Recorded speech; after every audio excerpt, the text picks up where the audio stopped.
Hello everyone, we are CS grad student from University of Windsor. So my name is Amisha. I'm Aishwarya. I'm Nikhil Bhatt. And my name is Sandeep Kapoor.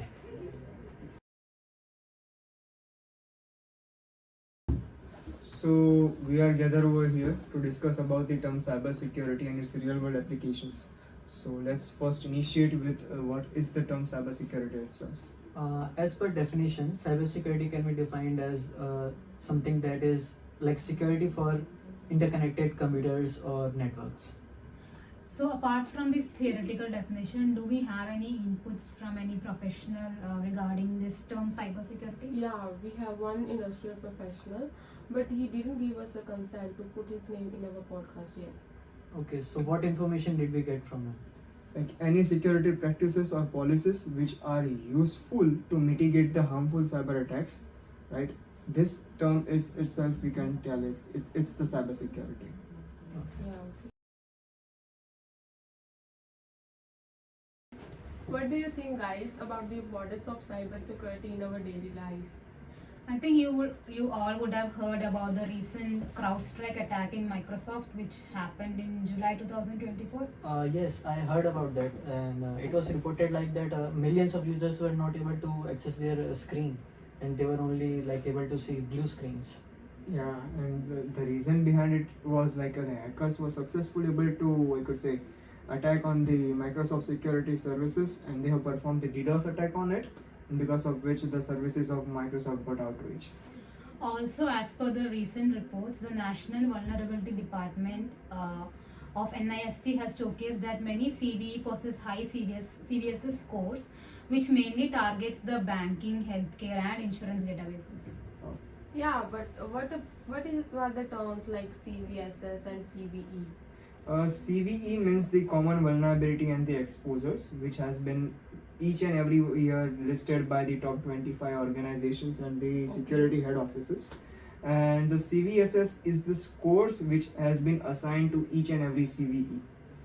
I think all this happened because the security patches are not up to date according to modern requirements. Yeah. Yeah, and we also like talked to the professional who worked for Snowflake and many other like healthcare related insurance companies, and he performed data and system recovery from ransomware attack, right? Yeah, and what he has concluded to us about the reason behind this ransomware attacks is like many of the organizations are still using the old IPS and IDS panels. They have not properly implemented the CIA triad policy and the AAA implementation policy. So, how can we prevent our system from getting hacked? Yeah, from the attacks like phishing, we can secure our system by verifying the sender's authenticity and also by getting some knowledge about suspicious links, attachments, etc. And also some also get some education about the phishing attacks detection, so we can detect our system from phishing. Great.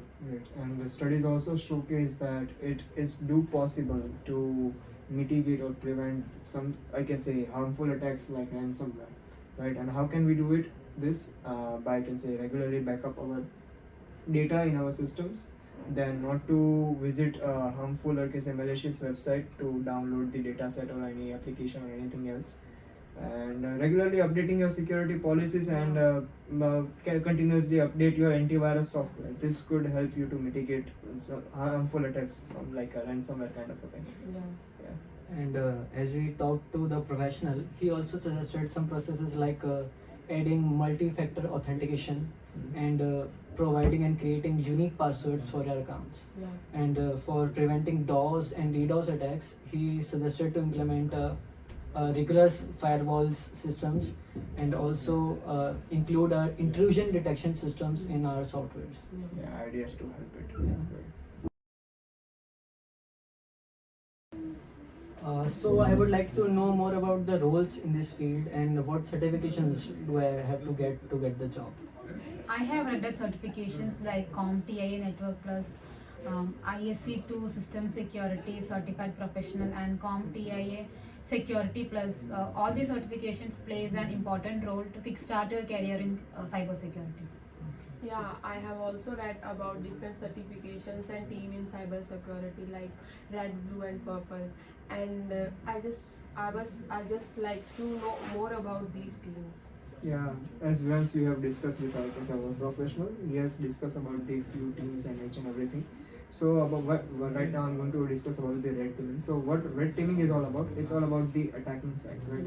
Under this, I can say, and because the cybersecurity engineers allowed to do ethical hacking within the system to know about the vulnerabilities and the security patches. I can say lack of security patches within the system to mitigate those attacks.